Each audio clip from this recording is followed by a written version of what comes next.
cleaning out part of my truck, and I found this sheet, and I said, maybe I could explain to people why. So what I've got here, if you see these numbers, this line here, this is a measurement of a piece of trim that went on the floor. This line here tells me that it goes against the door jamb. This here tells me that it's a miter and it's inside corner. And this tells me the total length. But if you look there, it has a plus. And that tells me that it's 29 1/4 and plus. It's going to be full, or another word, proud. It's going to be a little bit longer than that.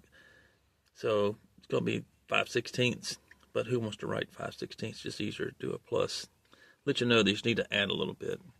If I see a minus, it means to take away a 16th a little bit. Sometimes people call it split the line instead of cutting. For instance, if you have your line, normally you want your blade to be on this side of the line cutting. But if you decide you want to cut it and leave it a little full, you'll make sure that you leave the line and you have a little gap between it. If you want to make it a little shy, what you'll do is you'll actually take your blade and cut it on this side of the line, meaning that you're going to take away a little bit and make it a little shy. So that helps a lot. This here is a miter. It's 45-degree angle. But if my piece of wood were here, this would be an inside corner, wrapping around inside corner inside a room. If it were this way, for instance, and now I got my piece of wood this way, see, it's going to wrap around the corner. So it's outside corner, OC. I ask, what's the importance of marking inside corner, outside corner?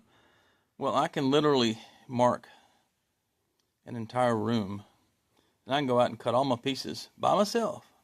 I don't have to make but one trip. I just go and cut everything, and I bring everything back, and I just fit the puzzle where it goes, and I don't have to go back out and keep cutting. So you go outside, you cut a piece, you come back in, you put it in, you remeasure the next piece, you bring it back in, you cut it. You're going to walk 5-6 miles in a day. I'd rather go out, cut everything in one journey, and then bring everything back in and put it in. It reduces your time. You can knock out a job faster and move on to the next job. Now here I'll show you that you can take your speed square. It's a speed square because it has this edge, and you put it against your wood, and then you have a 90-degree angle, or you have a 45. But let's say in this case we want to do a nice straight angle. That's pretty good. There you go. Now you can see our line, nice and straight, like you want.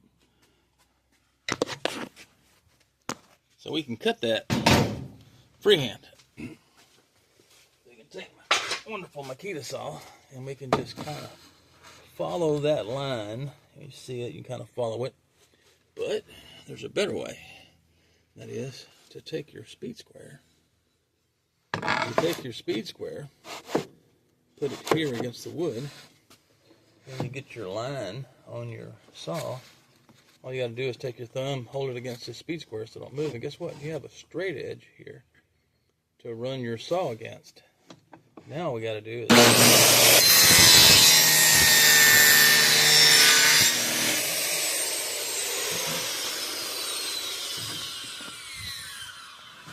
and now I have a perfectly straight piece of wood, and it's a miter. So now I have a perfect miter without using a miter saw. Works every time, no guessing.